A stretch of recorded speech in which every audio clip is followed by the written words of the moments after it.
Fórmula presenta José Cárdenas Informa. En más de 120 frecuencias de radio en México y cadenas asociadas en Estados Unidos y Centroamérica. Telefórmula en los sistemas Easy, Sky, Total Play, Megacable y otros sistemas vía satélite. José Cárdenas Informa. Todas las noticias, todas las voces. ¿Qué tal? ¿Cómo le va? Muy buenas tardes. Hoy es el martes 7 de junio, disque día de la libertad de prensa. Luego le vamos a explicar por qué eso es una falacia, eso es un mito. Lo diremos un poco más adelante y también le informaré que hay contingencia. Hay contingencia ambiental, acaba de ser activada, pero primero lo voy a saludar a nombre del equipo que hace posible esta emisión informativa cotidiana de Grupo Fórmula Noticias. Óscar Holguín, ¿cómo te va? Muy buenas tardes. Excelente martes, Pepe, para ti, para la audiencia de Grupo Fórmula y también para el equipo de los técnicos, Álvaro López y Flavio Reyes en la operación de radio. Ariana Reyes está al frente del equipo, Gustavo Martínez y Enrique González en el switcher. En el playout, Miguel Guevara, Claudia Hernández y Cecilia Durán. En el generador de caracteres, Gabriela Castro y Juan Carlos Cruz. Y le tenemos un agradecimiento muy especial, como todos los días, a Uno TV por el apoyo y facilidades para la producción de esta emisión informativa de Grupo Fórmula. Muchas gracias, Óscar. Vamos directamente con mi compañero Enrique Hernández, discúlpeme, con Enrique Hernández. Él tiene la declaratoria de contingencia, se activa la contingencia ambiental por parte de la Comisión Ambiental de la Megalópolis. ¿De qué se trata, Enrique? Te escuchamos, adelante. Acaba de anunciarse hace cuestión de minutos. Buenas tardes. Es correcto, Pepe, muy buenas tardes. Lo anterior debido a que el centro de alta presión próxima a la zona metropolitana que se intensificó por la tarde, el cual incrementó la estabilidad atmosférica en el transcurso del día hoy, combinado con las altas temperaturas registradas hasta de 30 grados centígrados, en una radiación solar intensa, por lo que, bueno, ya se confirmó esta contingencia ambiental. La Comisión Ambiental Metropolitana activa la fase 1 de contingencia ambiental por ozono con el objetivo de disminuir la exposición de la población al aire contaminado y el riesgo de afectación a la salud, por lo que, bueno, no circulan las unidades con 3 y 4. Pepe, hay que estar muy pendiente porque a partir de las 5 de la mañana del día de mañana, miércoles, hasta las 22 horas, serán multados quienes circulen, porque este llamado es importante: no actividades al aire libre por el alto grado de ozono que hay en la atmósfera en la Ciudad de México. ¿Nos podrías repetir, Enrique Hernández, por favor, cuáles son los vehículos que mañana no circulan? Esto para evitar, por supuesto, confusiones, desinformación y las consecuentes multas en caso de una transgresión a la norma, a la estipulación de la Comisión Ambiental Metropolitana. Mañana no circulan, es doble no circula. Es el doble no circula, 0, doble 0, todas las unidades que tengan el holograma 0 y también la terminación 3 y 4. Hay que recordar que mañana es día martes, el color rojo, y que sin duda alguna, bueno, pues todas las unidades también como taxis que tengan el holograma 1 y 2 van a dejar de circular por obvias razones, por los altos índices contaminantes que se registraron a partir de hoy a las 5 de la tarde, que motivó a esta medida drástica una vez más de la Comisión Ambiental Metropolitana. Enrique, te voy a corregir si me permites, mañana es miércoles.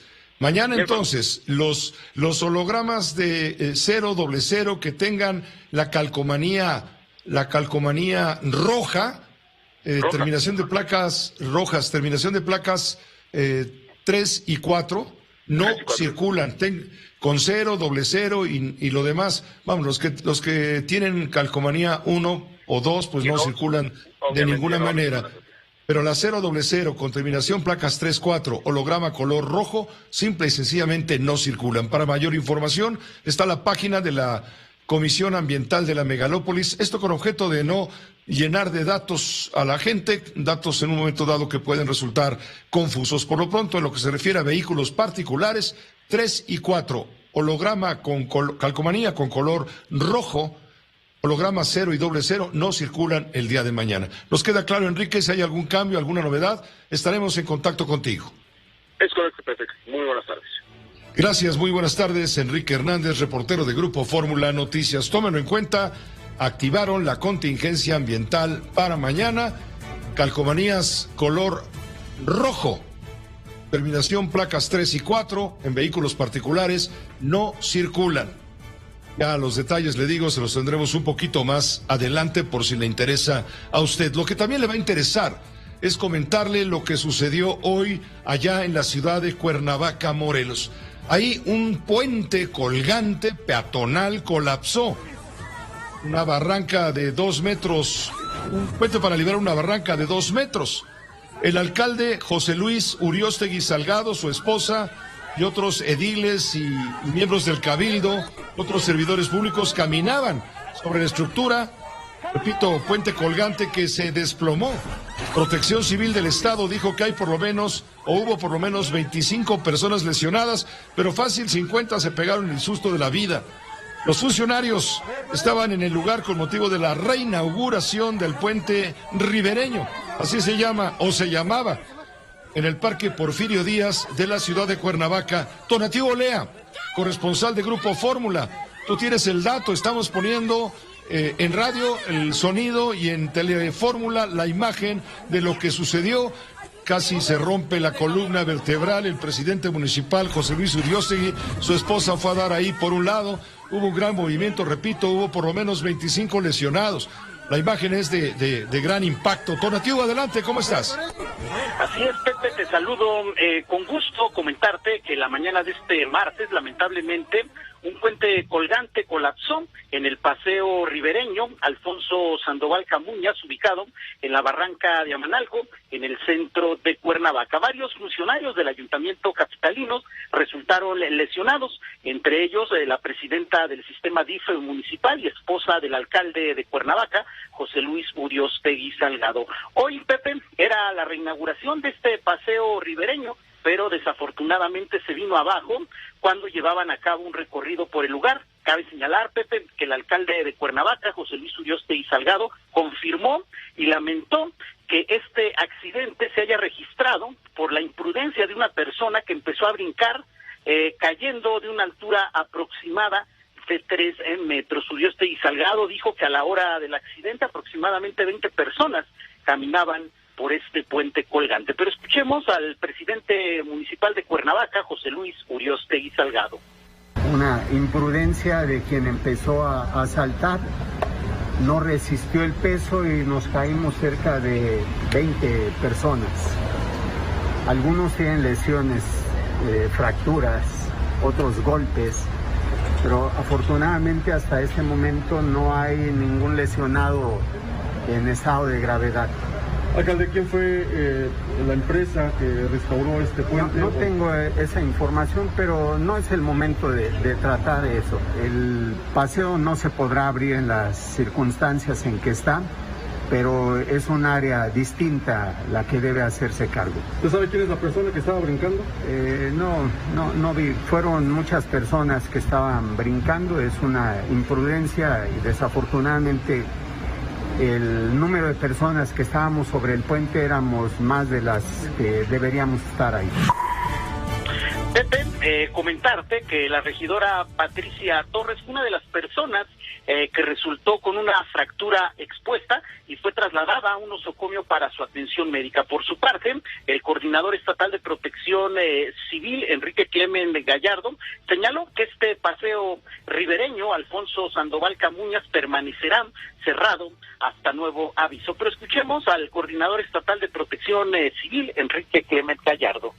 Caen sobre piedras, que es lo más complicado, lo que genera incluso fracturas expuestas de personas que iban ahí en la comitiva en la inauguración precisamente, 2 de ellas de primera prioridad y algunas otras personas más lastimadas que tuvieron que ser auxiliadas, incluso sacadas con camillas, 6 más, 8 personas en total lastimadas. Hay algunas otras que sufrieron algunas lastimaduras, algunos golpes, algunas contusiones que salieron por propio pie, pero que también fueron evaluadas aquí en el área superior, en la parte alta, donde estaba establecido lo que es el área de primeros auxilios con las ambulancias para verificar, checar que de qué nivel eran las lesiones, si estaban lastimados y saber si tenía que ser canalizados a algún hospital. ¿Cuántas personas fueron las lesionadas, coordinador? Mira, son en sí 8 personas que salieron en camilla que tenían alguna lesión, ya sea leve, ligera o lo que sea.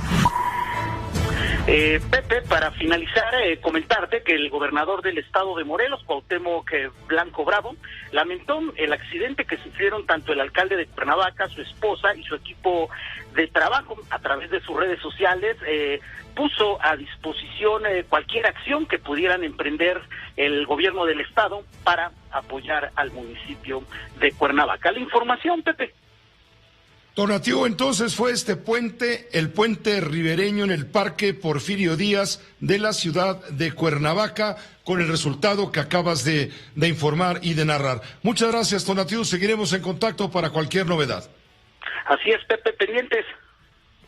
Pendientes, claro que sí. Entiendo, José Luis Arévalo, muy buenas tardes, que el director de Protección Civil y las autoridades que hoy estaban de fiesta para inaugurar este puente colgante, o reinaugurar más bien, no tienen ni idea de quién fue el encargado de hacer los arreglos y quién sería en todo caso el responsable, si la culpa es de, como dice el presidente municipal, de los que se pusieron a brincotear o de que simple y sencillamente el puente estaba mal hecho, José Luis.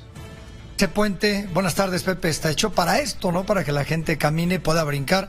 Quizás había un exceso de personas caminando a través del puente al mismo tiempo, pero tampoco lo indicaron. Y ni el presidente municipal, ni el director o el coordinador de Protección Civil saben quién construyó el puente y además si se hicieron las pruebas necesarias. Ya vendrá la investigación, como siempre dice, ¿no? Una carpeta de investigación.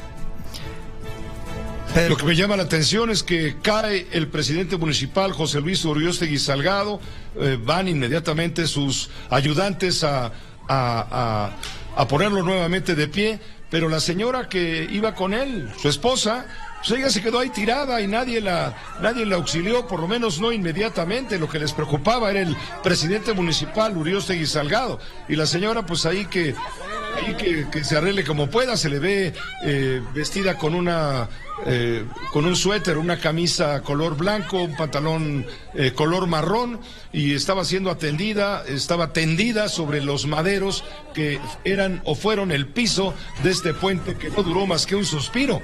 Luego de la inauguración fallida, sí, había mucha gente tratando de cruzar el puente, ya sabes, todos los servidores públicos, los lambiscones y todos los que van a hacer la burla y la burla y lo que sea, se fueron a tratar de cruzar el puente para llenarse de condecoraciones por el bienestar de los ciudadanos de la ciudad de Cuernavaca, lo que siempre ocurre, ¿no? Pero a la hora de los fracasos, córrele que ahí te veo. José Luis, aprovechando que estamos en contacto, vas con las noticias, otras noticias importantes en pocas palabras, por favor. Así es, Pepe, más que informarles. Cumbre de las Américas, ¿para qué? Ya basta, esto afirmó el presidente López Obrador al señalar que Joe Biden es buena persona sometida a fuertes presiones y chantajes. López Obrador ha entregado territorios al narco, acusa al senador republicano Marco Rubio, celebra la ausencia del presidente en la cumbre. No habrá cambios en la relación con Estados Unidos, reitera Marcelo Ebrard. El abstencionismo arrasó en las elecciones, más del 60% del electorado no salió a votar. Limpia en Cofepris, caen 32 funcionarios corruptos. Nunca hemos dicho que se acabó la pandemia, responde López-Gatell ante el aumento de contagios COVID. Ex esposo y otros 3 planearon y ejecutaron el asesinato de la activista Cecilia Monzón. Están detenidos. Fue un acto de perversión y maldad, acusa el gobernador de Puebla. Prisión al presunto asesino de las 2 periodistas en Veracruz. Matan a 6 en Salamanca. Y 3,000 policías retiran ambulantes de Tepito. En temas internacionales, a 104 días de guerra en Ucrania, el presidente Zelensky rechaza que busque un alto al fuego y, por el contrario, tratará de recuperar el territorio perdido, en tanto que la ofensiva rusa sigue centrada en el Donbass, mientras que se revela que fue asesinado en Ucrania, el ejecutor mercenario de Vladimir Putin, y Kiev intenta regresar a la normalidad a pesar de los combates en otras regiones. Numeritos financieros. con Beto León. Para el peso frente al dólar, la apreciación es de 3.15 centavos, el equivalente al 0.16%, consecuencia del aumento de los bonos del Tesoro en los Estados Unidos y en espera de los datos de la inflación, tanto en México como en la Unión Americana. Al cierre cotizan 19 pesos con 57 centavos por cada billete verde. Respiro para la Bolsa Mexicana de Valores. Corta racha de 6 sesiones consecutivas en terreno negativo y logra un avance del 0.16%, equivalente a 68.49 puntos, por lo que su principal indicador, el índice de precios y cotizaciones, cierra arriba de las 50,000 unidades. Y el Banco de México recortó de 2.1 a 1.7% el pronóstico de crecimiento del Producto Interno Bruto de México para el 2022. Estima que la economía mexicana resultará afectada por políticas monetarias más restrictivas, la alta inflación, la incertidumbre política y la desaceleración del crecimiento económico de Estados Unidos. De acuerdo al informe Perspectivas Económicas Mundiales, México registrará en 2023 un crecimiento del 1.9% y hasta el 2024 alcanzará el 2%. Hay un calor verdaderamente infernal, calores perros, solemos decir, cuando el termómetro rebasa los 40 grados, como es el caso del aeropuerto de Monterrey. Alberto Hernández Unzón, ¿cómo te va? Buenas noches. Rápidamente, ¿cómo vamos?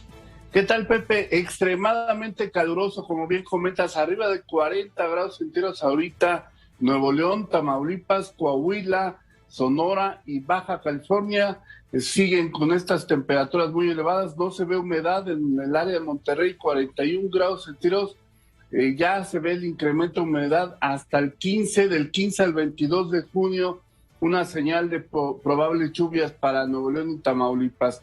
En la Ciudad de México, 29 grados centígrados, sin lluvias, sin nubes, pero ya el día de mañana, Pepe, cambian drásticamente las condiciones, 80% probabilidad de chubascos fuertes para el día de mañana en la Ciudad de México, también para el día pasado mañana, y de ahí en adelante lluvias en la Ciudad de México, así que van a cambiar las condiciones meteorológicas para el día de hoy. En las próximas horas, zonas de tormenta. El día de ayer vimos una inundación muy fuerte en Guadalajara, en Zapopan. Para el día de hoy nuevamente muy inestable, Chihuahua, Durango, Jalisco, Coahuila, entrando muy fuerte la nubosidad con tormentas también en Chiapas, Tabasco, Campeche, Yucatán y Quintana Roo. También para la madrugada entre Oaxaca, Puebla y el sur de Veracruz. Muy atentos, Pepe, porque probablemente se forme otro giro ciclónico en el Pacífico y en el Golfo de Tehuantepec para el fin de semana. A partir del domingo podría incrementarse ya sea depresión o tormenta tropical al sur de Oaxaca. Los modelos de pronóstico todavía han variado en distribución y en intensidad. En la corrida del modelo de pronóstico, el escenario era entre lo que es Guerrero, Michoacán y Colima, pero en la última actualización lo da nuevamente entrando a tierra hacia el lunes o martes en Oaxaca, con una trayectoria hacia el noreste, hacia el noroeste, es decir, hacia la zona cruzando después de Oaxaca, al sur de Veracruz, Puebla, hacia San Luis Potosí. Así que muy atentos porque podría formarse otro ciclón tropical. Ya el Centro Nacional de Huracanes ya indica este potencial para los próximos días, Pepe. Muchas gracias Alberto Hernández Unzón por esta información climatológica. ¿Ya viste lo que provoca el calor extremo al que estamos expuestos, aunado, claro, a la contaminación por partículas de ozono en exceso?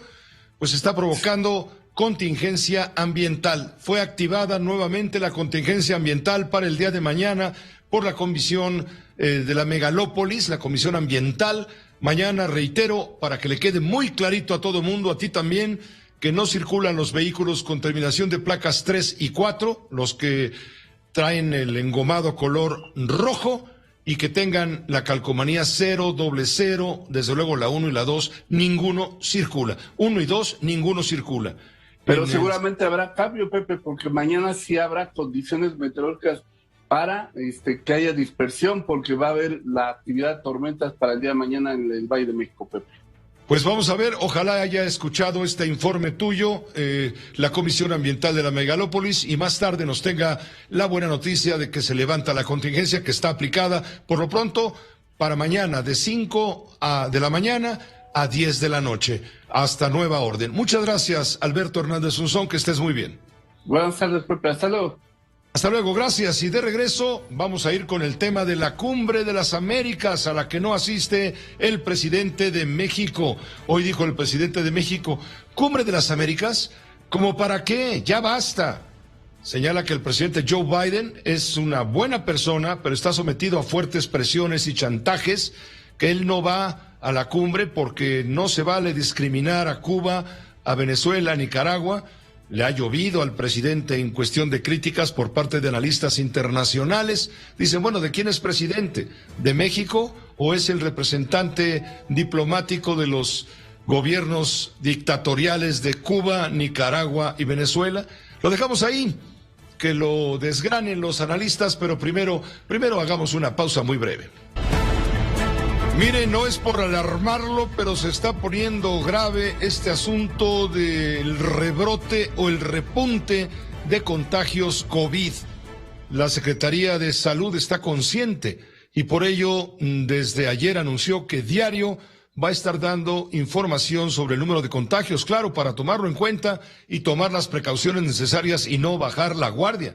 Acaban de avisar, a reserva de ampliar la información, que suman nada más de ayer a hoy 8,026 nuevos casos en todo el país y 42 muertes en un día.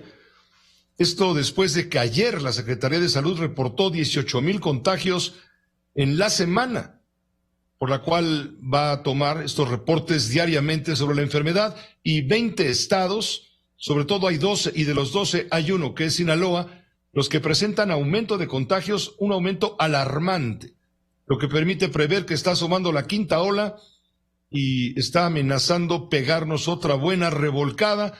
Insisto, esto obliga a estar conscientes del peligro, desde luego a no bajar la guardia. No se trata, le digo, de alarmar, no, ante esta evidencia tenemos que estar informados, no podemos permanecer indiferentes. Más adelante le comentaremos detalladamente algunos puntos clave de esto que en este momento acapara la atención, pero también llama la atención el tema de la Cumbre de las Américas. Armando Guzmán está desde la ciudad de Washington monitoreando permanentemente lo que ocurre en Los Ángeles, California. Él está en Washington porque ahí es donde se está generando en este momento la mayor cantidad de información, toda vez que en la cumbre de Los Ángeles hay 8 presidentes ausentes y hay mucho ruido alrededor. Tú tienes, por supuesto, captada toda la situación y los detalles con toda precisión. Armando, te saludo. Muy buenas noches para ti. Son las 7:36 p.m. en la capital estadounidense. Adelante, Armando.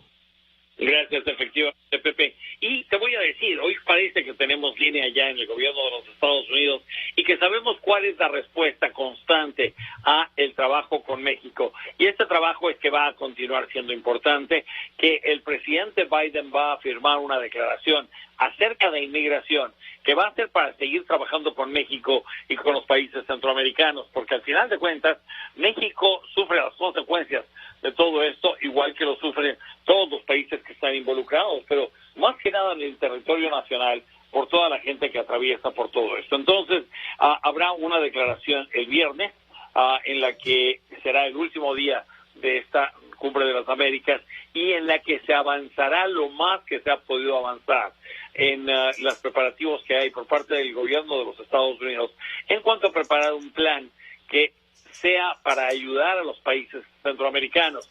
A $4,000 millones es lo que el gobierno del presidente López Obrador le ha propuesto a Estados Unidos aportar en ese sentido. Ese dinero sigue sin ser autorizado en el Congreso de los Estados Unidos, pero lo que va a ocurrir es que Kamala Harris, que es la vicepresidenta de este país y la que debería estar encargada de todo el esfuerzo sobre inmigración, va a anunciar la aportación de casi $2,000 millones para los países centroamericanos y para buscar formas en que los centroamericanos se queden en sus países sin tener que venir a buscar y arriesgar más en los Estados Unidos. Es una situación muy complicada porque además esto no es solamente dejar el dinero solamente en cualquier lugar o hacer que haya empresas que inviertan y que creen empleos.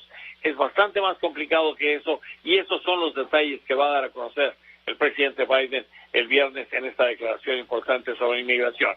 De otra manera, lo que va a continuar acaparando la atención, Pepe, va a ser la cuestión a la que se dirigirán mañana el Departamento de Estado, la OEA, la Organización de Estados Americanos, y algunos de los otros organismos que están directamente relacionados con la cumbre, incluidos el Departamento del Tesoro en Estados Unidos, han estado trabajando en un plan económico, y este plan económico es el que se va a dar a conocer mañana. Es con lo que abre Biden esta cumbre de las Américas, y como te digo, han estado trabajando a marchas forzadas, porque generalmente, y en una situación, digamos, normal, en la que no hubiera habido tantos desacuerdos acerca de quién venía y quién era invitado o no era invitado, los países participaban junto con Estados Unidos, cada quien aportaba planes, y después esos planes se planchaban, por decirlo de alguna manera, para que los presidentes simple y sencillamente o les pusieran su firma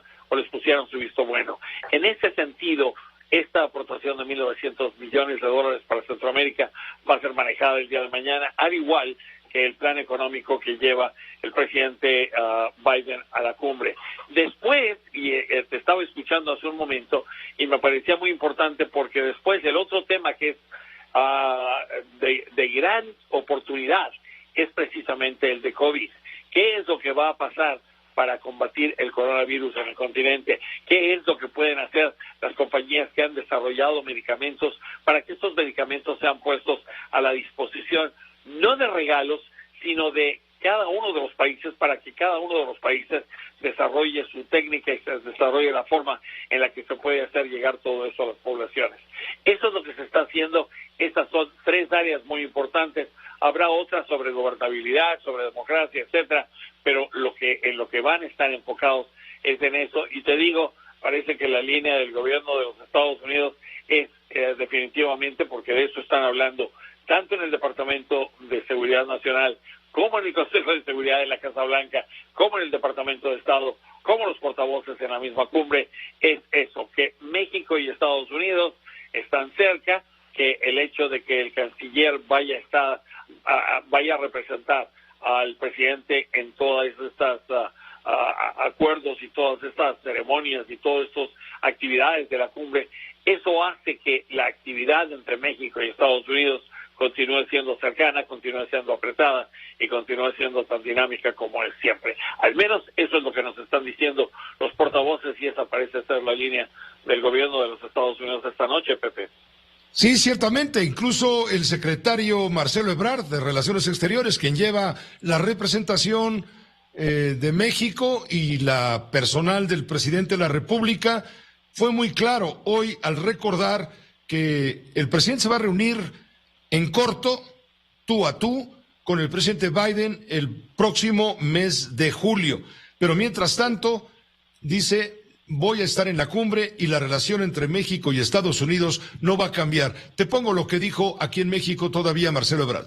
Mira, yo diría que la relación bilateral que tenemos con Estados Unidos hoy es muy buena, es muy extensa, y es una relación en donde tenemos claras esferas. Entonces, tiene el presidente López Obrador una invitación al presidente Biden para visitar Washington en julio. Entonces tendremos una reunión en Washington para los temas bilaterales entre México y Estados Unidos. Respecto a la cumbre, ya dio el presidente ayer sus razones de por qué México, y él en particular, consideró que no debería estar en virtud de que no están todos los países. Pero la relación bilateral la veo que es positiva y va a seguir siendo así. Defendió Ebrard, claro, como es natural, es subordinado. Defendió la doctrina López Obrador para justificar la no asistencia a la cumbre de Los Ángeles, California. Por cierto, el embajador de Estados Unidos en México lamentó la ausencia del presidente de México en la cumbre de Los Ángeles. Que vamos a seguir trabajando juntos, ¿no? Porque la reunión y la relación es respeto, ¿no? Entonces respetamos a Andrés Manuel López Obrador, él respeta al presidente Biden, y el trabajo conjunto va a seguir. Entonces, esta cumbre va a ser una muy buena cumbre, va a estar México aquí bien representado con el canciller Ebrard, pero luego seguimos adelante en todo lo que hemos estado trabajando desde que llegó el presidente Biden a la oficina, desde que llegué yo a México. Entonces el trabajo sigue y sigue con mucho muy buen camino. ¿Usted estaba a favor de que vinieran los países que no quiso invitar a Estados Unidos? Mira, la vista de nosotros los Estados Unidos es que tenemos que invitar a esas naciones que celebran la democracia. Entonces tenemos problemas con Nicaragua, con Venezuela, ¿no? Pero eso a largo plazo se va a componer. Vamos a tener una unión económica, una unión de hermandad en las Américas. Finalmente, embajador, bueno, ya el presidente de México dijo que va a visitar el próximo mes a Biden allá en la Casa Blanca. ¿Qué le dijo usted? ¿O usted ya le dijo al presidente de los Estados Unidos? No, pues el presidente de los Estados Unidos tiene que hacer la decisión, ¿no? Porque si no invita él, no viene nadie. Entonces ahí la van, pero va en buen camino porque la relación es muy buena.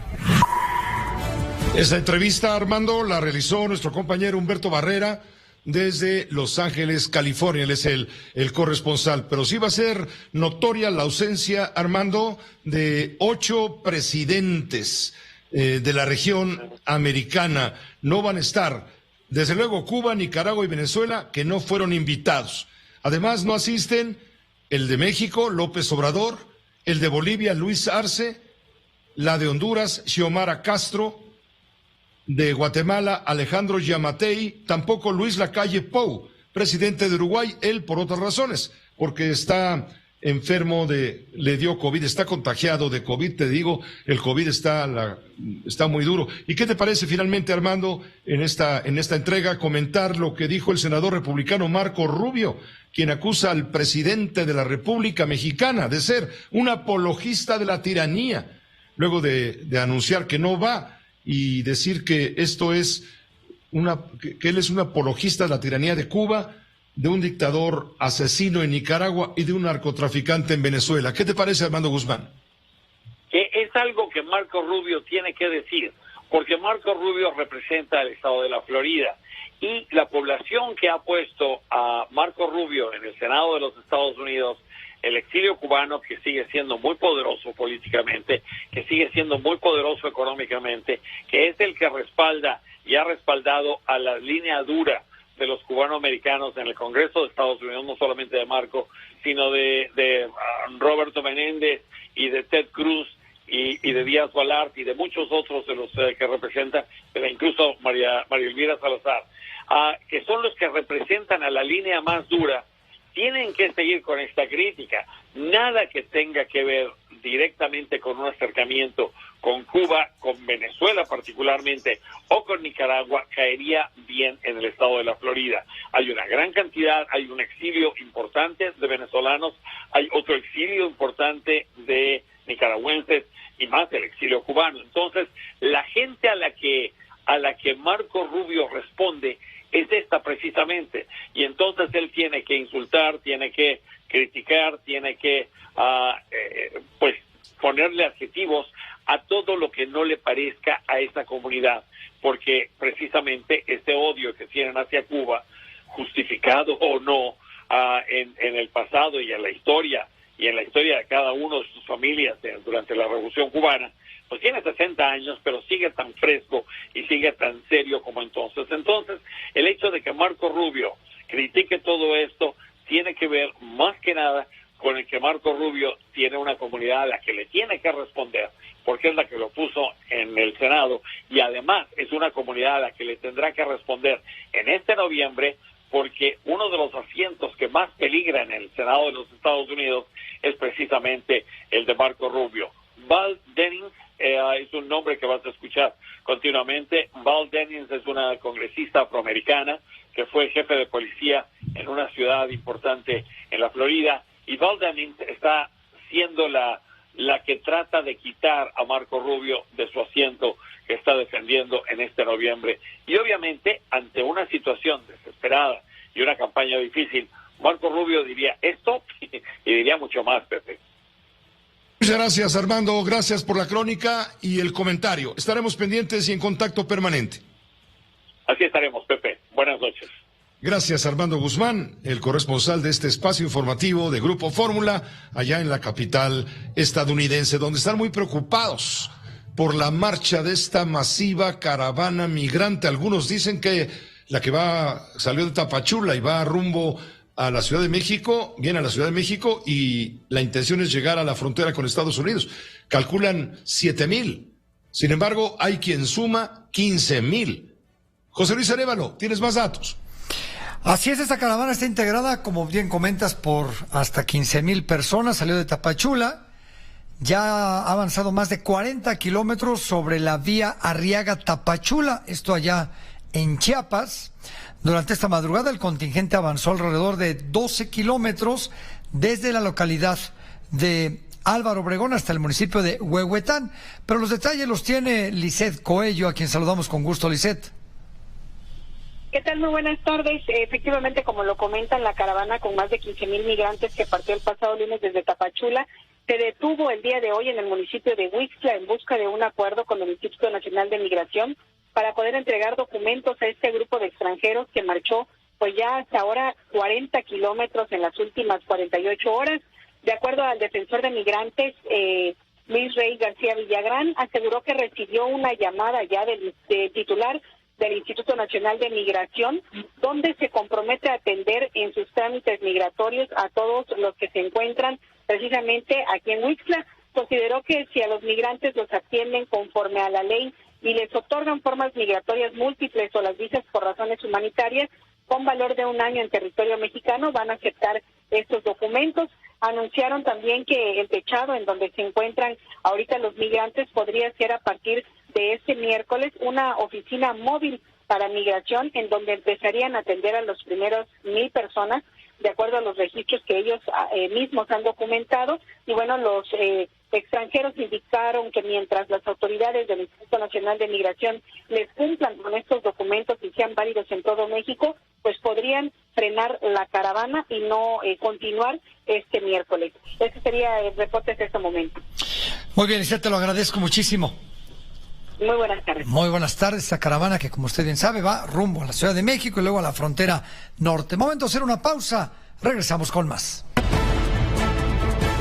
En este momento agradezco mucho al maestro Martí Batres Guadarrama, secretario de Gobierno de la Ciudad de México, el estar en contacto con usted y con nosotros para explicarnos detalladamente lo que hoy sucedió cuando un numeroso grupo de policías, cerca de 3,000, él nos confirmará enseguida, desalojaron a 1,500, casi 1,500 puestos fijos y semifijos de comerciantes sobre Eje 1 Norte, allá en el barrio Bravo de Tepito. Maestro Martí Batres, Martí, ¿cómo estás? Muy buenas noches. Buenas noches, Pepe Cárdenas. Pues mira, lo primero que habría que decir es que se logró la liberación del Eje 1 Norte, que era pues un clamor ciudadano. Resulta que un tramo de este eje vialidad primaria de primer nivel, estaba prácticamente bloqueado desde Reforma hasta Vidal Alcocer, el equivalente a 1,600 metros, una distancia de más de 1 kilómetro. Y estaban 1,400 puestos, ¿no? 1,500 puestos casi. Ahí teníamos más de 1,400 puestos colocados en los dos lados de la vialidad y solo quedaba libre un carril por donde pasaba pues los vehículos particulares, camiones, transporte concesionado. Entonces se había convertido en un gran tapón para la movilidad y en un espacio pues que daba pie a procesos también pues de conflictividad social. Entonces nosotros empezamos a platicar con los comerciantes que estaban ahí para irles planteando que se tenía que liberar esa vialidad. Ya tiene varias semanas que les comenzamos a decir, ya es hora de que se libere. Ya pasó el confinamiento, ya pasó la pandemia, ya hay que poner orden. Entonces apelamos a los comerciantes y déjame decirte que una buena parte de ellos retiró por decisión propia, porque ese fue nuestro llamado, por decisión propia retiraran sus puestos, y retiró sus puestos por decisión propia. Ya el último jalón fue precisamente en la madrugada, donde con el apoyo de la Secretaría de Seguridad Ciudadana, en efecto, les 1,000 elementos están en ambos costados de esta vialidad, y por el apoyo de la Secretaría de Obras y Servicios Urbanos, pues se retiraron los puestos metálicos que quedaban todavía incrustados en el pavimento, porque prácticamente se fue como una extensión de la banqueta hacia la vialidad, invadiendo la parte donde pasa el transporte público primero, los carriles confinados para transporte público, y después las vialidades destinadas a los vehículos particulares. Ahora, ¿no hubo resistencia anoche, en la madrugada, Martín, no hubo resistencia de aquellos que no estaban de acuerdo? Porque dices, había algunos que no querían irse. No hubo ninguna expresión o manifestación de resistencia anoche que comenzó este último operativo. No hubo ninguna reacción. Espero que no la haya en adelante. Nosotros, de todas maneras, pues vamos a mantener la relación político-social con los comerciantes y a buscar alternativas para ellos, porque pues el eje vial debe estar despejado. Es un eje vial, no es un lugar para el ejercicio de comercio permanente en vía pública. No van a poder reinstalarse, eso queda claro en el acuerdo, en la disposición, pues, en la ordenanza. Bueno, es un planteamiento del gobierno de la ciudad, más allá de si hay acuerdo o no, finalmente es, digamos, una decisión del gobierno en apego a la normatividad, es un acto de gobierno en apego a la normatividad.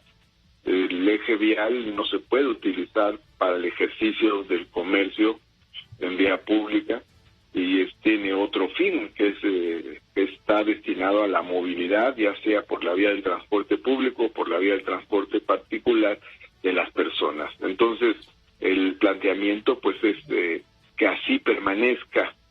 Sabemos bien que hay inercias fuertes, pero pues vamos a mantener esta constancia en la relación, en la vigilancia ahí en esta zona, para que permanezca esta vialidad despejada. Finalmente te pregunto, Martí Batres, si me permites, ¿va el gobierno de la ciudad por otros ambulantes de puestos fijos y semifijos en otras arterias de la ciudad? Porque hay quejas de que están por todos lados. Pues mira, más que ir por otros comerciantes ambulantes, tampoco quisiera focalizar en ellos las problemáticas de la ciudad. La ciudad tiene múltiples problemáticas. Tú sabes que hace poco, relativamente poco, tuvimos otro operativo muy complejo que fue para reubicar a los indígenas triquis que se encontraban en Avenida Juárez desde hacía más de un año, 4 meses duraron ahí, y no era un tema de comercio en vía pública. Sin embargo, corrían mucho riesgo los niños triquis, más o menos 30 niños que estaban desperdigados por la explanada de Bellas Artes y calles aledañas, y corrían el riesgo de ser atropellados, raptados, en fin, y además estaban sufriendo situaciones de insalubridad a la intemperie que fueron señaladas por la Comisión de Derechos Humanos de la Ciudad de México. Entonces ahí también intervenimos y realizamos un operativo con el objetivo de poner orden en la zona y proteger a las familias, a los niños en este caso. Y es sí, otra situación. Recuerda finalmente, Martí, te pregunto, ¿dónde van a reubicar a los ambulantes hoy desplazados del eje 1 norte? No hay un tema de reubicación que esté planteada como una operación en sí. Muchos de ellos pues tienen familiares que ejercen el comercio en diversas zonas de estas colonias del centro norte, Tepito, Morelos. Y por otro lado también pues se van a impulsar ciertos programas para incorporar a empleos formales o al primer empleo juvenil algunos, o a la búsqueda de microcréditos para establecimientos formales. Esto es un proceso que se va a abrir con con ellos. Una pregunta última, ahora sí, última, Martí, si me permites, no te quito el tiempo. ¿Por qué toman la decisión hoy, justamente ahora, de mover a los comerciantes del eje vial? Si han estado ahí, pues, ¿qué te gusta? 35, 40 años. ¿Por qué hasta ahora? Bueno, hay una decisión de ir ordenando la ciudad, de poner orden al máximo posible en diversos puntos. Por eso te puse el ejemplo de Avenida Juárez. Y también te estaba poniendo el ejemplo de la calle de Cuba, donde hubo un grupo de personas que tomaron las instalaciones, la sede de la Comisión Nacional de Derechos Humanos, que también ya se rescató. Y había ya ahí un fenómeno de descomposición social, cobrándole a la gente que pasaba, agredieron a una señora que venía en su vehículo, en fin. Y también ese lugar se rescató. Por eso te digo que hay situaciones de diferente naturaleza y, sin embargo, pues es determinación del gobierno de la ciudad mantener el orden, resguardar el orden, cuidar el orden, la armonía de la ciudad o rescatarlo ahí donde se encuentre pues afectado. Pues muchas gracias por la entrevista, Martí Batres, gracias y estaremos pendientes. ¿No tiene que ver nada de esto con la animosidad entre la jefa de gobierno, Claudia Sheinbaum, y la delegada en Cuauhtémoc? No tiene que ver en absoluto, además esto es parte de las facultades del gobierno central, porque se trata de una vialidad primaria, no corresponde a las facultades de la alcaldía. Y por otro lado, toda esta parte del centro histórico también es responsabilidad del gobierno central en varios sentidos. De hecho, aquí tenemos 3 perímetros, el perímetro A, el perímetro B, y tenemos también el perímetro que corresponde a la autoridad del centro histórico que abarca todas estas zonas. Son responsabilidad del gobierno central. Muchas gracias, Martí, por tu tiempo y las respuestas. Muchas gracias, Pepe Cárdenas. Muy buenas noches. Muy buenas noches, muchos saludos. El maestro Martí Batres Guadarrama, secretario de Gobierno de la Ciudad de México. Nos reportan violencia en Guerrero y también una matanza en Salamanca. José Luis Arévalo. En este México rojo, Pepe, bueno, pues pobladores de Guerrero retienen a militares tras quema de vehículos, horas después de que hombres armados incendiaran vehículos de transporte. Esto sucedió en las cercanías de un lugar que se llama Petaquillas, que está a 8 kilómetros de Chilpancingo. Bueno, pues los pobladores mantuvieron retenido a personal del ejército en demanda de seguridad. Anoche fueron incendiados al menos 5 vehículos de transporte público por hombres armados y ante ello por los pobladores. Los autodefensas y las autoridades obligaron a los transportistas a suspender el servicio público de esta ruta que se llama Petaquillas Chilpancingo. A las 10 de la mañana, cuando los pobladores cerraron los accesos de la comunidad, elementos del Ejército Mexicano y la Guardia Nacional realizaron patrullajes a partir de ese momento en esta carretera federal. Y en Guanajuato sigue la violencia. Motociclistas armados asesinaron a 6 personas, esto fuera de la escuela primaria Sor Juana Inés de la Cruz, de la comunidad de Barrón, en la ciudad de Salamanca, ya en Guanajuato. Las víctimas, 2 mujeres y 4 hombres, conversaban en una junta comunitaria la tarde-noche de este lunes cuando los agresores pues les dispararon. Así que sigue la violencia en Guanajuato. Corte y volvemos con más. Permítame enlazar en este momento al doctor Arturo Erdeli. Él es actuario, doctor en ciencias matemáticas, profesor de tiempo completo de la UNAM, FES Acatlán, miembro nivel 1 del Sistema Nacional de Investigadores, un experto en el tema del análisis de los efectos estadísticos del COVID y sus consecuencias. Estamos molestando al doctor Erdeli para comentar este incremento que algunos ya están calificando, Arturo, como la quinta ola COVID. Ya después de la primera, segunda, tercera y cuarta, en la quinta ola COVID hay ciertamente una enorme preocupación, pero aquí apostamos por la información y estar ocupados, no preocupados. ¿Cómo estás, Arturo? ¿Estás preocupado o estás ocupado?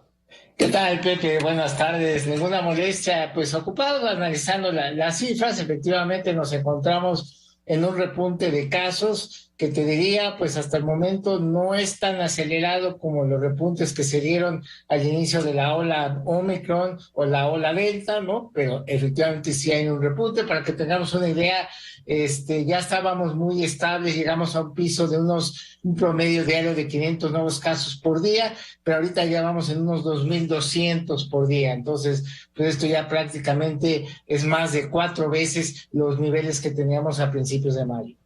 ¿Esto lo estás observando en el territorio nacional, en algún lugar en específico? Porque ayer hablaba la Secretaría de Salud de quizá 20 estados donde el repunte, digamos, llama la atención, aunque hoy leía con calma que Sinaloa es uno de los que muestra una mayor cantidad de contagios, proporcionalmente hablando, también la Ciudad de México. ¿Tú qué datos tienes? Porque este incremento de 500 a 2,000, pues ya supongo que los alerta a ustedes.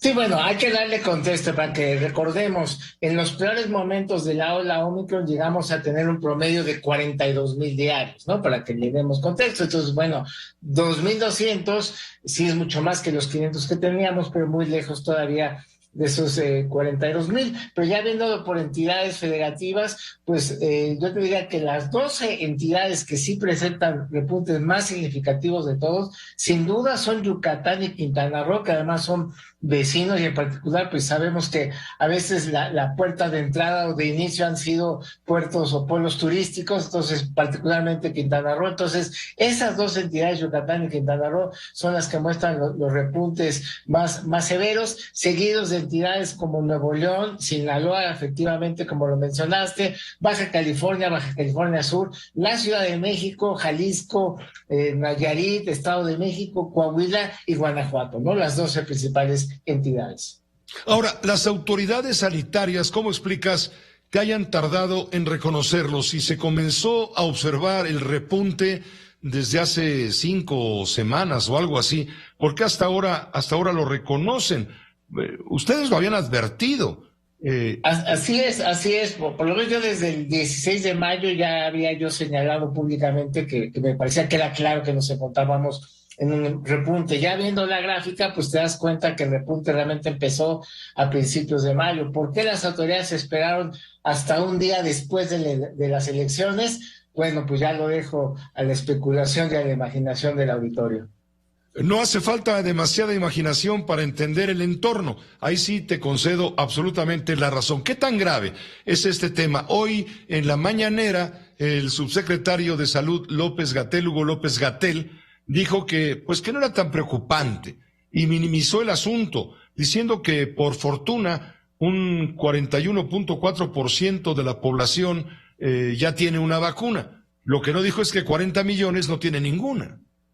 Así es, bueno, para empezar, me llamó la atención en la sección del Pulso de la Salud que ni siquiera estaba planeado hablar de COVID. Hablaron de otros temas y de las plazas y del IMSS y de la seguridad social para periodistas independientes, pero fue hasta la sección de preguntas que una periodista de manera concreta preguntó sobre COVID y entonces ahí sí habló el subsecretario. Entonces sí, pues ya tiene tiempo que han buscado minimizar o desestimar la epidemia, pero efectivamente no contamos con la protección suficiente. Como ya me lo dijiste, 41% de la población es la que tiene esquema completo de vacunación y refuerzo, pero hay 40 millones de mexicanos que no han recibido ni una sola dosis, la mayoría menores de edad, si bien ya están buscando vacunar a adolescentes de 12 años en adelante, pero pues todavía están en negociaciones con el pedido de dosis pediátricas para niños de 5 a 12, entonces bueno, pues es un sector que está ahí desprotegido y que de momento ante este repunte pues no tenemos más que protegernos como ya lo hemos aprendido, especialmente con el uso de mascarillas N95 o superior. ¿Qué tan cierta es la versión de que las primeras vacunas que nos pusimos ya no son tan efectivas en términos de inmunización con respecto a la peligrosidad de la variante Omicron BA.2, que es contagiosa? Hay quien dice que no lo es tanto. López Gatell dice que esta no es realmente tan peligrosa, que no nos espanten con el petate del muerto. No, bueno, lo que pasa es que las vacunas que todos hemos recibido pues fueron realizadas con la versión original del virus, y el virus ha ido evolucionando, ha ido mutando. Entonces, bueno, si bien las vacunas siguen funcionando, pero ya no con el mismo nivel de efectividad, sigue siendo un nivel de efectividad bueno y sobre todo preferible a no tener vacunación, pero no hay que subestimar a este virus. Cada vez que se ha subestimado el virus, la hemos pagado caro. Entonces, más vale pecar un poquito de exceso de precaución que de la falta de este.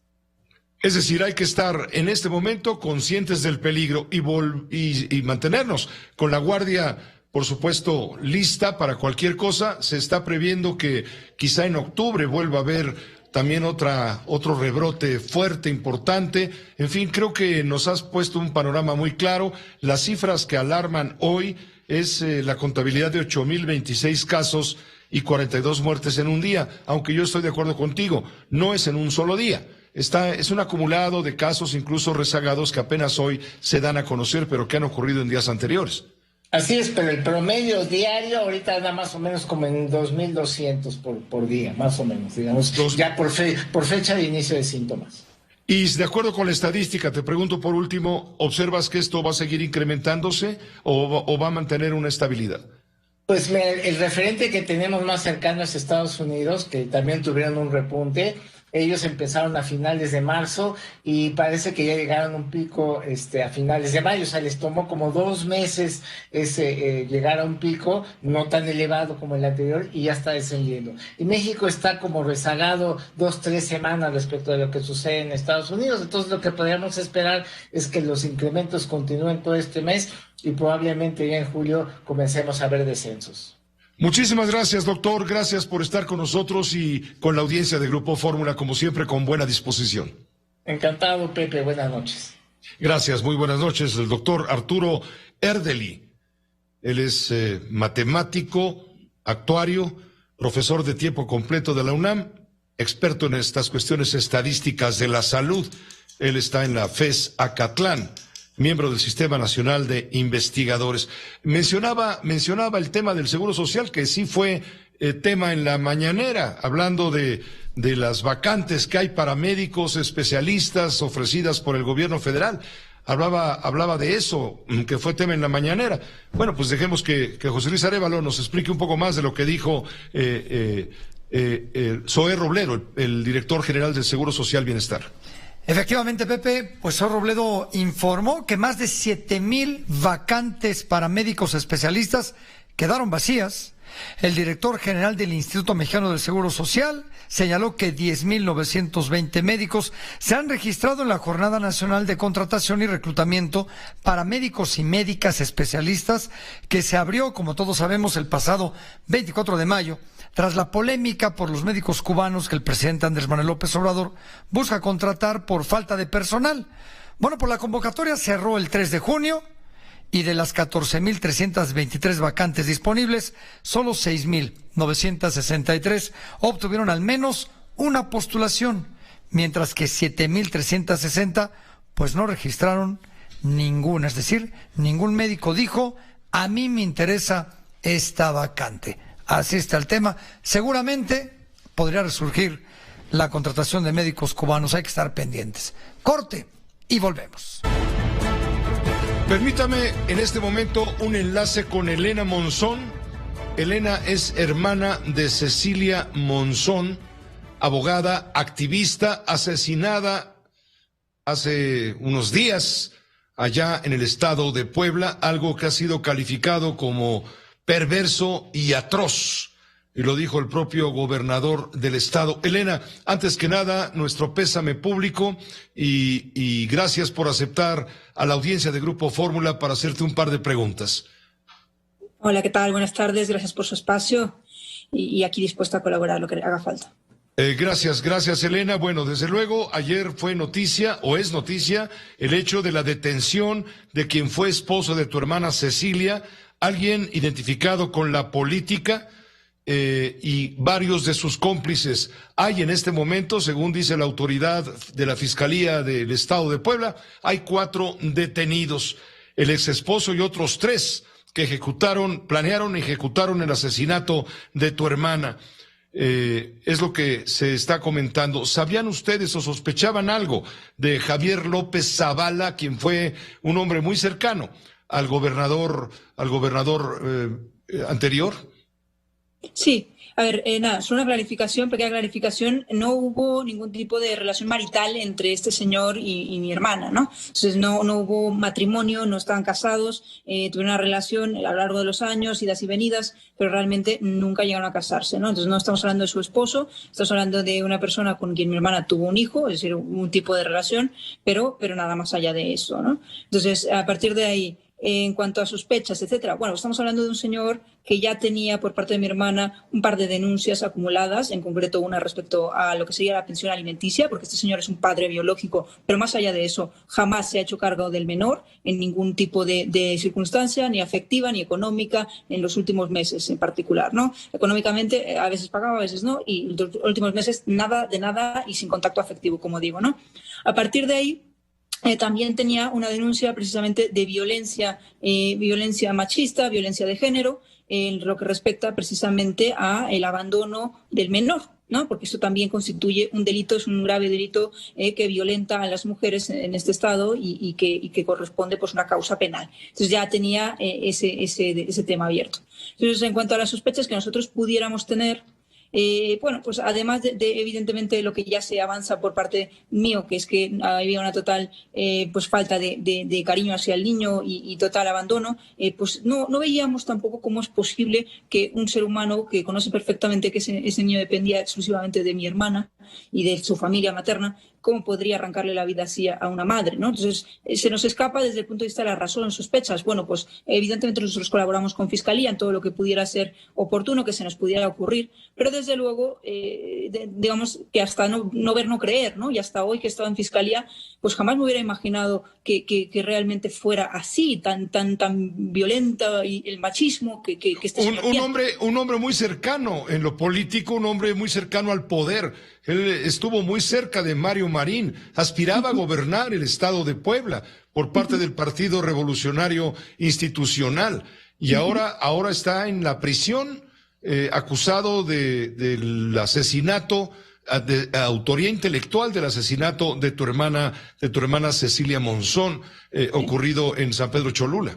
Bueno, está en la cárcel ahora mismo por 2 delitos, ¿no? Sí. Que yo anticipaba, por la comisión directa del material, ¿no? Y luego por efectivamente su causa penal por el crimen de asesinato, de feminicidio de mi hermana como autor intelectual, es lo que se le imputa. Y como digo, yo he estado en Fiscalía, me han mostrado un poco la investigación, me han dado los detalles de cómo han trabajado. Yo, además de dar mi agradecimiento por ese trabajo, considero que he salido convencida de que el trabajo pues se corresponde con la realidad y estamos hablando de una persona que debería ser condenada con la máxima pena.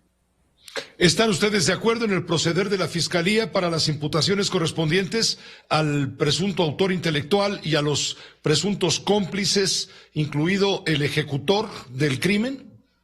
Sí, correcto. O sea, lo que se nos ha mostrado a nosotros nos permite concluir, insisto, que por parte de la Fiscalía se ha hecho un trabajo bastante extenso, que se abordaron las líneas que se tenían que abordar y que una vez concluido que este es el caso, han llevado los elementos que deberían llevar, como digo, a esa imputación. Sí, estamos convencidos en ese sentido. ¿Por qué tanto rencor en contra de tu hermana de parte de su expareja? Bueno, aquí, como digo, nunca vamos a poder justificarlo porque es una monstruosidad aberrante, entonces nunca vamos a poder entenderlo. Estamos hablando de un crimen machista, ¿no? Entonces, intentar encontrar justificación a los que no somos así se nos va a escapar. Lo que sí le puedo decir es que mi hermana en ese momento ya había rehecho su vida, ¿no? Por un lado, y por otro lado, pues tenía estas causas, ¿no? Entonces, seguramente a una persona de estas características misóginas, esto debe haberse pues escapado de su control, ¿no? Y asumiendo esa posición de hombre alfa con poder, decidió que la vida de una mujer se podía acabar de esta forma. ¿Había recibido previamente amenazas de muerte? Bueno, desafortunadamente mi hermana, como digo, es una persona era una persona que además de esta causa, pues también perseguía, por un lado, acciones políticas y por otro lado, como litigante, defensora, mujer defensora, que no solamente creía en la causa feminista, sino que además actuaba en consecuencia y, por tanto, llevaba la representación de varias víctimas de violencia de género en el ámbito penal y de reclamaciones a nivel pues, de familia, ¿no? Entonces, en ese sentido y en el marco de sus actuaciones como activista y litigante, sí había llegado a recibir amenazas de muerte, ¿no? Y de hecho, hecho, sí que ha habido ataques por parte de la familia de este señor López Zavala directamente contra mi hermana, contra su integridad física en el pasado, ¿no? Entonces, lo único que me pasa es que nos sorprende muchísimo, ¿no? Porque ya llevábamos un tiempo bastante tranquilos en ese sentido. Como le digo, nosotros nos hacíamos cargo como familia de parte de lo que era el apoyo a este menor a nivel económico. Mi hermana evidentemente cargaba con todo lo que tenía que ver con la relación afectiva y con la mayor parte de los gastos del niño, por qué no decirlo. Entonces ya entendíamos que esto era una cuestión pues, de eso, de un pleito a nivel familia, como tienen muchas familias, ¿no? Y nada más allá de esto, ¿no? Desde luego escapa a la razón. Claro, escapa la razón y escapa mi razón el saber si ella solicitó algún tipo de protección y alguna autoridad o lo dejaron todo esto en el ámbito familiar con las consecuencias ya narradas, ya descritas. No, lo que decía es, no solo quedó en el ámbito familiar. O sea, mi hermana llegó a plantear esta causa penal que comento, la de violencia familiar. Eso es una causa penal, es una causa criminal, ¿no? Y por eso hablamos de dos delitos ahora mismo que se le imputan a esta persona. Entonces sí que en el marco de esa causa criminal previa, sí que había pedido ciertas protecciones y evidentemente porque hay un acompañamiento en principio a la víctima de este tipo de delitos. ¿Qué esperas que ocurra con el agresor de tu hermana? Con el autor intelectual Javier López Zavala, su expareja, quien en complicidad con otros 3 planearon y ejecutaron el crimen.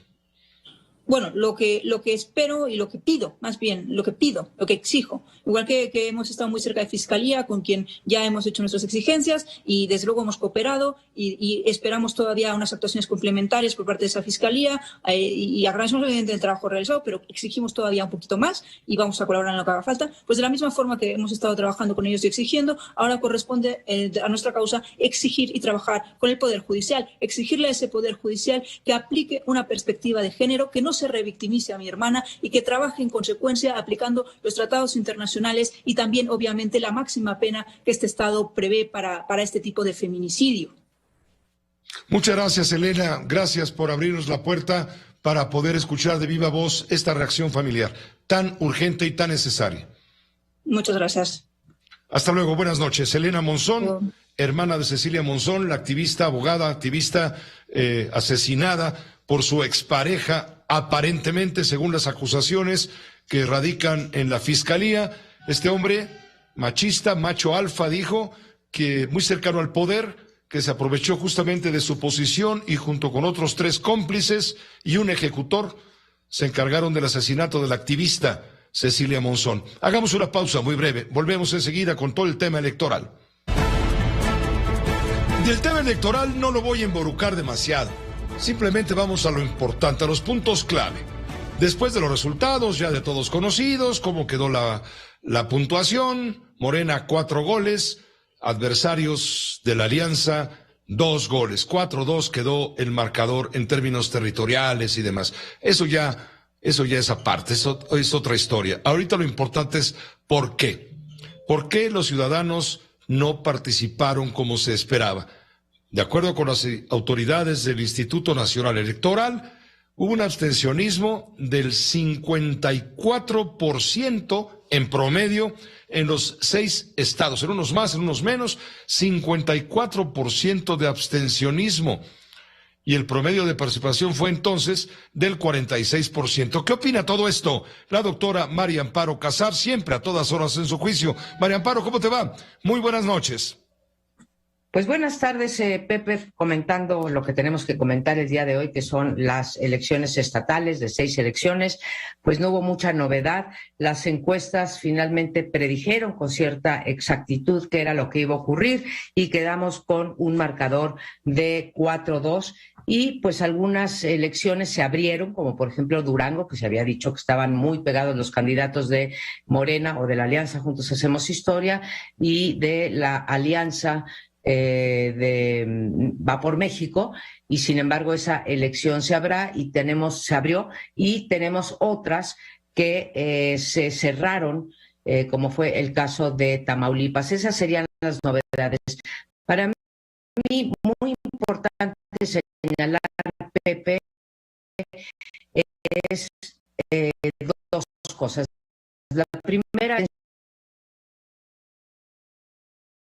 que fue desde el caso de Oaxaca, en donde registramos una participación tan baja como el 35%, hasta la más alta que fue del 53%, o sea, que fueron unas elecciones marcadas por el abstencionismo. Segunda, y quiero reconocer el gran papel que jugó el Instituto Nacional Electoral y también los organismos locales. Hay que decir que si algo funciona en esta democracia son precisamente las autoridades electorales, pero sí quisiera decir que tengo un ligero, no suele pasarme, pero tuve un ligero desacuerdo con Lorenzo Córdoba, que abre la jornada electoral diciendo que pues no había espacio para el fraude. Yo pienso que el fraude en las elecciones se lleva a cabo antes de la jornada electoral, no durante la jornada electoral, y que se traduce en la muy ilegal y muy sistemática intervención del presidente de la República en estas elecciones, en el dinero bajo la mesa. Esperaremos ya los reportes del INE, pero todos sabemos que en todas las elecciones por parte de todos los partidos hay dinero bajo la mesa. Y tercero, pues la importancia de los programas sociales. Todo esto constituye la posibilidad de un fraude, insisto, no el día de la jornada, pero sí previo a esto. No hubo incidentes de violencia, lo cual no quiere decir que no haya intervenido el narco o el crimen organizado, como en otras elecciones y como se demostró en el 2021. Tú te acordarás, Pepe, cuando llevaron a la ONU, el PAN llevó todos los cargos de amedrantamiento contra los candidatos del PAN y de otros partidos por parte del crimen organizado, y pues ahí no cabe más que especular, pero sabemos que algún papel juega en términos de que pues parte del territorio está en manos del crimen organizado. En términos generales hay que reconocer que sigue avanzando Morena de manera muy impresionante. Date cuenta que cuando llegó a la presidencia de la República, Andrés Manuel López Obrador tenía 0 PP, 0 gobernadores. Después ganó 5, después ganó en el 21 11 de 15 gubernaturas en juego, hasta que llega hoy con 22. Entonces yo te diría que estamos de vuelta en muchos sentidos, pero ahorita estamos hablando del sentido electoral, estamos de vuelta a la hegemonía política de otro partido, del PRI. Hoy es de Morena, tiene la presidencia, tiene la mayoría simple en las dos cámaras, tiene 22 congresos locales y, si cuento a sus aliados, también tiene 22 entidades de la República en sus manos. Entonces, pues sí hay pluralismo, Pepe, pero está habiendo poca pluralidad en lo que se refiere a la distribución del poder político a nivel territorial. Y un último comentario, Pepe, es esto de las alianzas. Pues ahí donde van juntos, y lo digo tanto para Juntos Hacemos Historia como para Va por México, hay más posibilidades del triunfo cuando van aliados los partidos. ¿Tiene esto que ver con el 24? Pues sí tiene que ver, porque a pesar del resultado adverso, un 4-2 para las oposiciones, pues yo sí creo que, como se dice, hay probabilidades de que pudiera ganar la elección, la oposición, y creo que esta elección se ganará pues de manera polarizada. Aquellos que están en favor de López Obrador y aquellos que no están en favor de López Obrador, pero el único chance, y creo que hay buena muestra de esto, hoy lo escribió el propio Leo Zuckerman, es la importancia de las alianzas y desde luego de MC, que pues a pesar de que es respetable la posición de Dante Delgado y del partido en general, sí me parece que un apenas 5% en estas elecciones locales te habla de que es un partido que todavía no puede caminar solo y que sí ayudaría a hacer la diferencia hacia el 24. Pues ese es el panorama muy general, habría muchas cosas de las cuales hablar, pero estas son las que quisiera yo resaltar. Plena triunfo de Morena con todo este despliegue de poder en el territorio nacional, y bueno, pues así está la distribución del poder político el día de hoy en México, Pepe. Gracias, María Amparo. Extenso comentario de la doctora María Amparo Casar para poder entender un poco mejor el contexto. ¿Y qué dice el senador Ricardo Monreal, presidente de la Junta de Coordinación Política, colaborador en este espacio? Una voz de primera para entender a la cuarta. Ricardo. Buenas tardes, Pepe. Inevitable hablar del proceso electoral reciente que se realizó en 6 entidades federativas. 2 de ellas, Hidalgo y Oaxaca, gobernadas por el PRI, y las otras 4 por el PAN o alianzas encabezadas por este partido.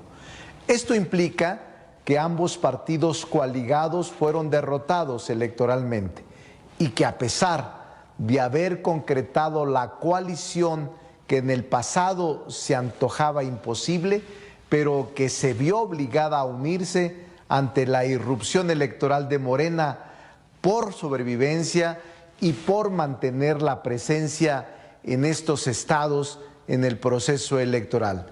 Casi siempre resulta una regla general que la ciudadanía castiga o premia en las urnas a sus gobiernos mediante una acción secreta y silenciosa, pero efectiva, al enfrentarse a la boleta el día de la elección. Independientemente de la evaluación de los gobiernos estatales del país, se califica también al gobierno federal, al presidente de la República. Y aquí deseo detenerme por una razón elemental. Esta elección la definió el titular del Poder Ejecutivo Federal, pues al votar la ciudadanía y el ciudadano expresaron su confianza al presidente de la República, sin minimizar la presencia de los candidatos o las candidatas a los gobiernos estatales y a otros puestos de elección popular. Es más fuerte el símbolo presidencial, Pepe. Categóricamente afirmo que este sí trasladó una parte significativa de su respaldo social a los aspirantes de su partido, a pesar de que los procesos internos de selección pudieron haber sido accidentados o con inconformidades. Por otra parte, Pepe, la oposición luce debilitada y dispersa, ausente de una estrategia que vincule y atraiga al electorado a sufragar, lo cual demuestra que aún las alianzas, fusiones y coaliciones entre partidos se deben meditar con un programa y un proyecto sin precipitarse.